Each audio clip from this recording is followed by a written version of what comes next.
भाजपा के गुंडे हैं ये ठाकुर नहीं है। जो मनोज झा ने जो संसद के अंदर जो संसद के पटल पर जो कविता पढ़ने का काम किया है, यह कविता 21 सितंबर को पढ़ी गई थी, जिस पे विवाद जो है वो 28 सितंबर के बाद शुरू होता है। आप सभी लोगों ने देखा। भारतीय जनता पार्टी बौखलाई पड़ी है कि एक ऐसा राज्य जहां पर लोकसभा की 40 सीटें हैं, वहां पर भारतीय जनता पार्टी का मुख्यमंत्री नहीं है, तो भाजपा जो है वो बौखलाई पड़ी है। जिसके बाद से मनोज कुमार झा ने क्या कहा है वो पूरे देश को सुनने की जरूरत है। और सबसे पहले मनोज झा ने एक डिस्क्लेमर लगाते हुए इस बात को कहा है कि हमें अपने अंदर के, उन्होंने सबसे पहले ये बात कही है कि मैं भी, यानी मनोज झा ने सबसे पहले अपने ऊपर भी रख के कहा है। और उन्होंने ये बात इसलिए कही है कि जहां पर जिस जगह पर जो हमारे SC ST के OBC के जो भाई हैं उनका जो शोषण होता है, चाहे वो विश्वविद्यालय हो, चाहे फिर वो स्कूल हो, चाहे वो कॉलेज हो, चाहे फिर वो मंदिर हो, चाहे फिर वो पानी से पीने का कुआं क्यों ना हो, हर जगह, चाहे वो संसद क्यों ना हो, हर जगह जो हमारे भाइयों का SC ST OBC का जो शोषण होता है, उन्होंने कहा कि हमें उस सोच को, उस विचार को समाप्त करने की जरूरत है। उन्होंने इसीलिए उस कविता को, हाँ, उन्होंने बिल्कुल, उन्होंने ये बात किसी जाति, किसी धर्म, किसी मजहब या ठाकुरों के लिए नहीं कही।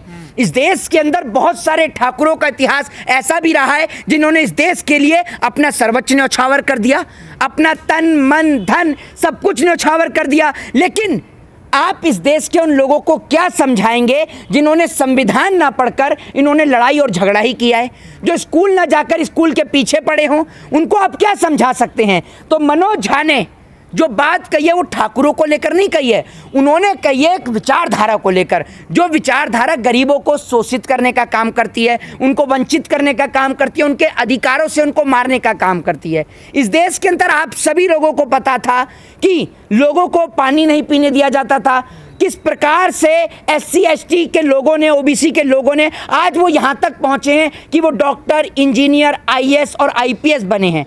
और वो किसी काबिलियत के दम पर नहीं, अपनी काबिलियत के दम पर और संविधान की काबिलियत के दम पर पहुंचे हैं। तो उनका ये कहना था कि जब उनके पास काबिलियत है, उनके पास सब कुछ है, उनके पास योग्यता है, उसके बावजूद भी उनका जो विद्यालयों में, यूनिवर्सिटी में, विश्वविद्यालय में और संसद में और तमाम जगह पे जो उनका शोषण होता है, हमें उस ठाकुर को मारने की जरूरत है।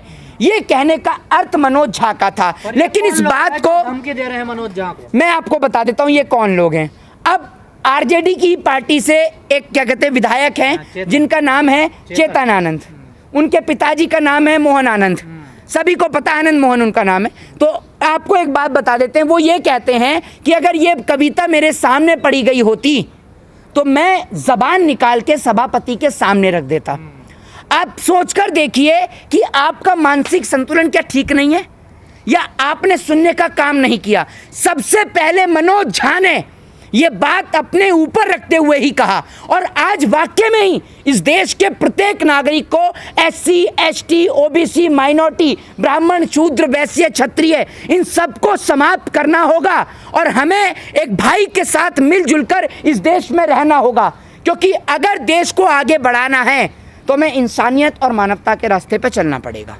तो यही तो कहना चाह रहे हैं मनोज झा, यही बात मनोज झा ने कही, और इसी बात से इस देश के कुछ लोगों को चोट पहुंची है। और ऐसा नहीं है कि सबको पहुंच गई, बहुत सारे राजपूत लोगों ने ट्विटर पर यह भी लिखा है, ट्विटर पर उन्होंने ये भी लिखा है कि आप जाइए और आप जो बिना बात का हंगामा कर रहे हैं ठाकुरों को लेकर, मनोज झा ने ठाकुरों को नहीं कहा, तो उसको नीचे कमेंट में लिखा जाता है कि तू ठाकुर की औलाद ही नहीं है, उसको ये लिख रहे हैं। मतलब अगर कोई ठाकुर समझदारी दिखा रहा है तो इस देश में जो भाजपा के जो गुंडे हैं, भाजपा के गुंडे हैं, ये ठाकुर नहीं है। ठाकुरों ने लड़ाई लड़ी है देश के लिए, आपस में थोड़ी लड़ाई लड़ी है। कई लोग कह रहे हैं कि लालू यादव उनकी पार्टी की एक बड़ी चाल है, ये देखिए। नहीं, कोई चाल नहीं है, कोई चाल नहीं है। एक बात मुझे बताइए, क्या इस देश के इतिहास में कौन नहीं जानता, आज विश्व का हर एक व्यक्ति बाबा साहब भीमराव अंबेडकर को पूजता है, मानता है, ठीक है। वो इसलिए मानता और इसलिए पूजता है क्योंकि वो उनकी ताकत का नतीजा है, वरना इस देश के कुछ लोगों ने उनको तो शिक्षा से भी वंचित रखा। आप ये सोचिए, उनको संस्कृत नहीं पढ़ने दी गई, संस्कृत नहीं पढ़ने दी तो उन्होंने फारसी पढ़ी, फारसी पढ़ी तो उन्होंने देखा कि भाई फारसी में इतिहास रच दिया, कोलंबिया पहुंच गए जनाब, कोलंबिया पहुंच गए और कोलंबिया पहुंचकर कोलंबिया में देश का इतिहास रच दिया। इकोनॉमिक्स से पीएचडी करी। भाई साहब कोई इस देश का छोटा मोटा इतिहास नहीं है। बाबा साहब भीमराव अंबेडकर ने इस देश को संविधान देने का काम किया और संविधान का उद्देश्य यही था कि इस देश के लोग ब्राह्मण, शूद्र, वैश्य और क्षत्रिय को छोड़कर इंसानियत और मानवता के लिए लड़ें, इस देश के लिए लड़ें, इस धरती, इस मिट्टी और इस मुल्क के लिए लड़ें। लेकिन इस देश के कुछ लोग ऐसे हैं, आज बहुत सारे लोग इसमें ऐसे हैं इस देश में, चाहे वो मनोज झा जी जैसे लोग हों, चाहे हम जैसे लोग हों, हम लोग इस देश की इस कुव्यवस्था को समाप्त करना चाहते हैं, जो कुव्यवस्था एक भाई को दूसरे भाई से बांटने का काम करती है, एक ऐसी व्यवस्था जो दूसरे व्यक्ति को छोटा बड़ा या ऊंचा नीचा दर्शाने का काम करती है।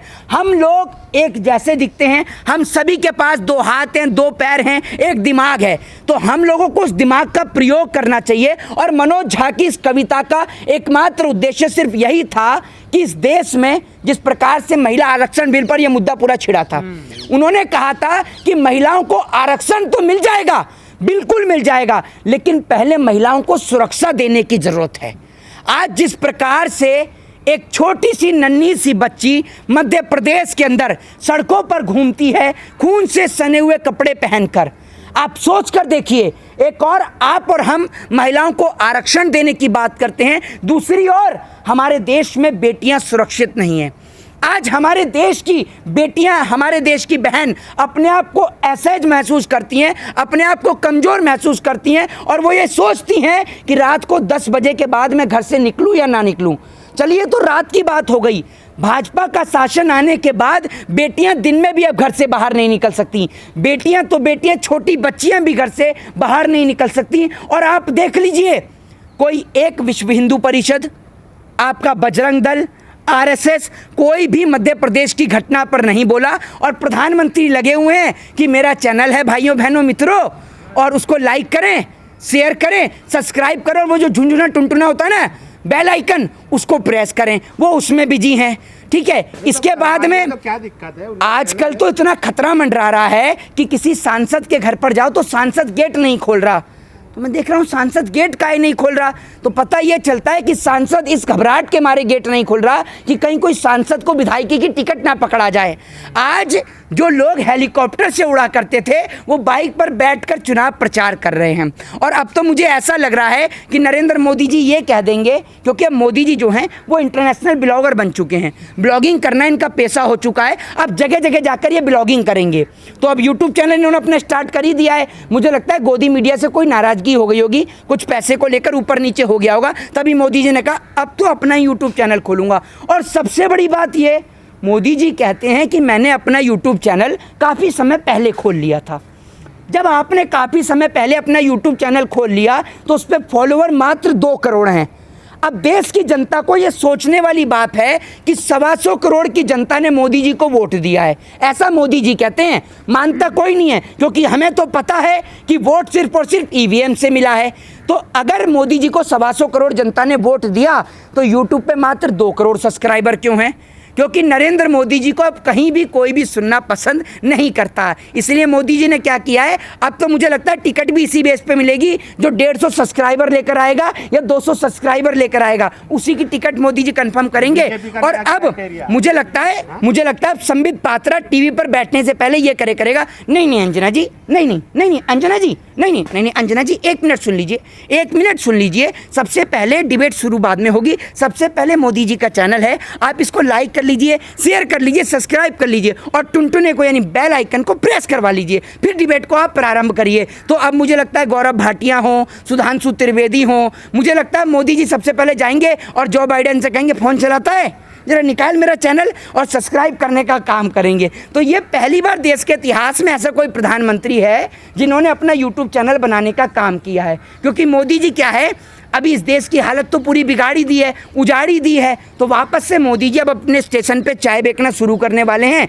तो वहीं से अपनी वीडियो बनाए करेंगे और वहीं से ब्लॉगिंग किया करेंगे और वहीं से करेंगे भाइयों बहनों मित्रों, ये मैं हूँ, ये मेरा दोस्त बाइडन है और हम अमेरिका में हैं। इस तरीके से मोदी जी वीडियो बनाए करेंगे और यूट्यूब पे वायरल किया करेंगे। तो देख लीजिए आपका प्रधानमंत्री कैसा है, और फैसला आप लोगों के हाथ में।